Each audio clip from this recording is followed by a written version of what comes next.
सभी साथियों को राम राम नमस्कार। आज के इस वीडियो में हम बात करेंगे एसएससी सीजीएल कट ऑफ 2025 के बारे में। जैसा कि आप सभी को पता है, काफी मुश्किलों के बाद में एसएससी सीजीएल का एग्जाम कंप्लीट हो चुका है और कंप्लीट होने के बाद में आंसर की आप लोगों की आ चुकी है।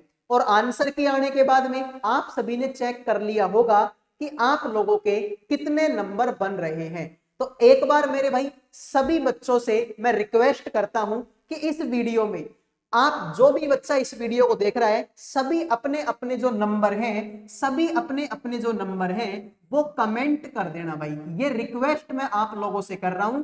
जितने भी नंबर तुम्हारे आए हैं ना, वो नंबर आप इस वीडियो में कमेंट कर देना।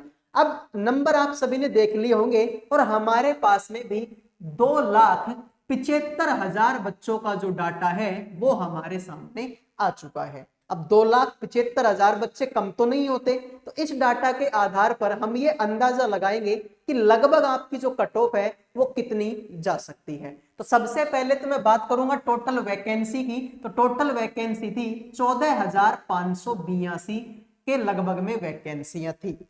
अब लगभग अगर मैं देखना चाहूं ना, तो मैं कम ज्यादा, लगभग अगर मैं देखना चाहूं तो लगभग मेरे भाई 10 गुना बच्चों को यहां पर पास किया जाएगा। अब 10 गुना बच्चों का मतलब है कि लगभग 1,45,000 बच्चों के समथिंग में जो बच्चे हैं इनको भाई पास किया जाएगा मेंस एग्जाम देने के लिए। तो लगभग देखो भाई, यहां पर मैं तुम्हारे सामने दो डेटा है, मेरे सामने यहां पर दो डेटा है। एक तो भाई बच्चों का है रॉ स्कोर और एक डाटा है मेरे भाई आपके नॉर्मलाइजेशन के बाद का स्कोर। रैंक मित्रा ने डाटा जारी किया है। एक तो रो स्कोर है, एक नॉर्मलाइजेशन के बाद का स्कोर है। यहां पर अगर तुम देखोगे भाई, तो देखो भाई 180 तो छोड़ दो, यहां तक तो कट ऑफ जाएगी नहीं भाई, 180 थोड़ी चले जाएगी कट ऑफ, ठीक है। तो यहां पर अगर मैं मोटा मोटी देखूं तो देखो 130 के अगर मैं समथिंग में देखता हूं तो 130 रो स्कोर 130 ये कितने बच्चों के हैं? लगभग आपके 56,000 बच्चों का है। अब आप सोचेंगे सर अभी तो आप बोल रहे थे कि भाई 1.5 लाख बच्चों के समथिंग में बच्चों को पास किया जाएगा, फिर कट ऑफ आप ये 56,000 के आसपास में क्यों निकाल रहे हो? क्योंकि मेरे भाई देखो, अब जितने भी बच्चों ने एग्जाम दिया है सबने तो ये डाटा भेजा नहीं है। अगर सब भेजते तो फिर ये संख्या बहुत ज्यादा होती। ये तो केवल 3 लाख बच्चों का डाटा है और भी 2,75,000 बच्चों का डाटा।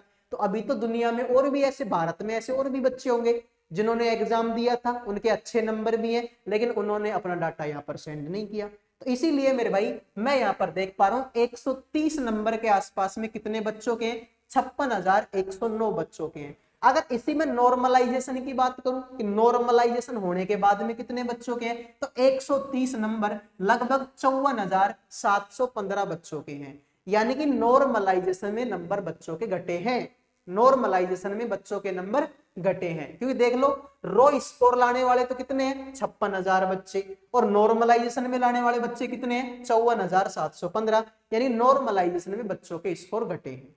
ठीक है भाई, तो ये आपके लगभग जो कट ऑफ है वो इसी के आसपास में रहने वाली है। अगर मैं कैटेगरी वाइज की बात करूं भाई कि कितनी जा सकती है, तो वो यहाँ पर आप देख सकते हैं। देखो भाई, इसी के आधार पर मैंने बनाया कि जनरल कैटेगरी के जितने भी बच्चे हैं लगभग आपकी जो कट ऑफ है 133 के आसपास में रह सकते हैं। 133 या इससे ज्यादा नंबर है आपकी, तो आप जो है भाई मेंस की तैयारी कर सकते हैं, अच्छा स्कोर माना जाएगा। अगर मैं ओबीसी कैटेगरी में बात करूंगा तो लगभग अगर 125 के समथिंग में तुम्हारे नंबर हैं, आप मेरे भाई मेंस की तैयारी कर सकते हैं। ईडब्ल्यूएस वही लगभग ओबीसी के इर्द गिर्द में जाएगी, एक आध नंबर ऊपर नीचे होती है, बाकी उतनी जाएगी। तो इतने नंबर अगर तुम्हारे हैं या इससे ज्यादा हैं तो आप तैयारी कर सकते हैं।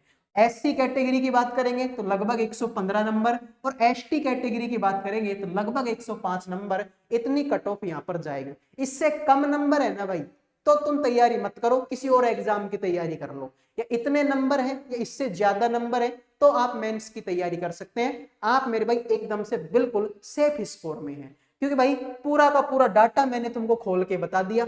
अगर आप चाहो तो इसका स्क्रीनशॉट भी ले सकते हो ताकि आप इसको बाद में आराम से देख सको। तो इतने नंबर हैं तो आप मेंस की तैयारी कर सकते हैं। अगले वीडियो में मिलेंगे। जय हिंद, जय भारत।